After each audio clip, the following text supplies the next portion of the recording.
नमस्कार, राजस्थान दर्शन चैनल पर आपका स्वागत है। मित्रों, आज के वीडियो में आपको भगवान शंकर का स्वरूप माने जाने वाले संसार का दुर्लभ एकमुखी रुद्राक्ष के दर्शन करवाते हैं।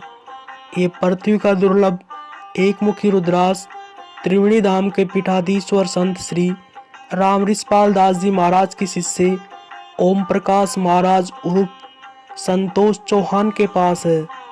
ओम प्रकाश महाराज उर्फ संतोष चौहान ने बताया कि ये पृथ्वी का दुर्लभ एकमुखी रुद्राक्ष है, जो संसार की समस्त कामनाओं को पूरा करके सुख शांति समृद्धि देने की अपार क्षमता रखता है।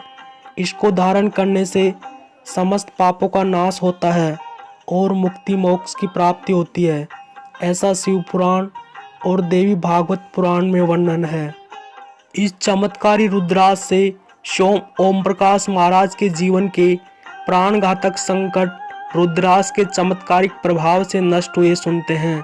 आइए मित्रों, चमत्कारी और दुर्लभ रुद्राक्ष की कहानी ओम प्रकाश महाराज उर्फ संतोष चौहान लाहार की जुबानी से ही सुनते हैं।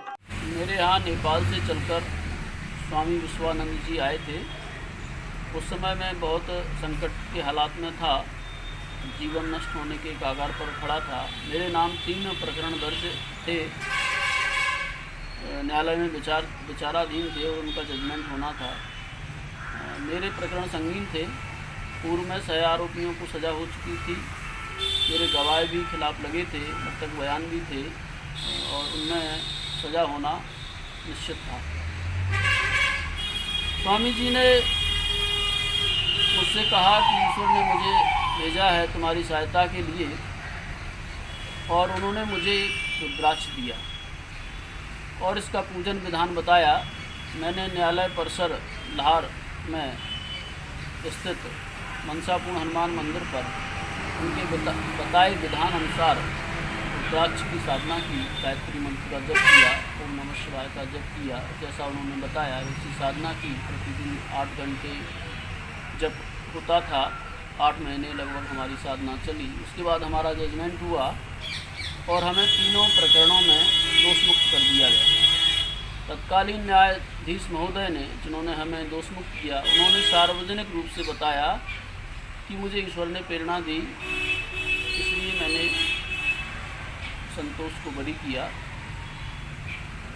ये मेरे जीवन का प्रत्यक्ष चमत्कार था। इससे मेरा ईश्वर पर विश्वास बढ़ा और मुझे लगा कि सत्कर्म करने का फल निश्चित मिलता है।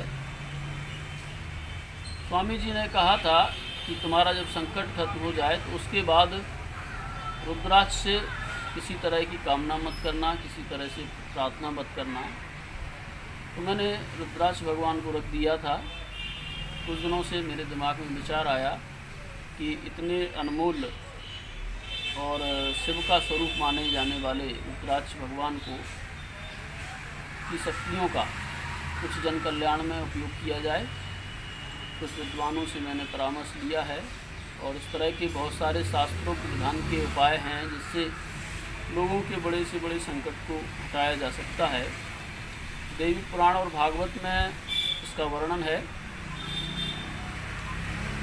भगवान शंकर के आंसू से इसकी उत्पत्ति है, यानी ये भगवान शंकर के अंश का स्वरूप है।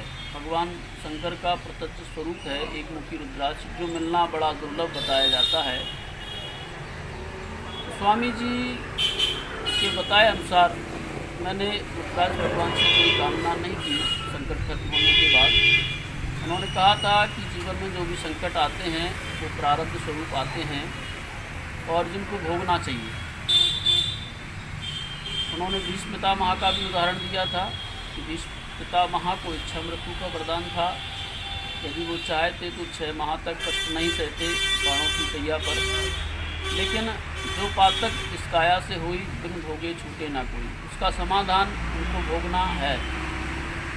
तो मैंने रुद्राक्ष भगवान से कोई प्रार्थना जबकि नहीं की, लेकिन जन कल्याण में हम इसका उपयोग करेंगे, क्योंकि शास्त्रों में बहुत ऐसे प्रयोग हैं, बहुत ऐसी विधियां हैं रुद्राक्ष भगवान के द्वारा बड़े से बड़े संकट, बड़े से बड़े कष्ट को दूर किया जा सकता है।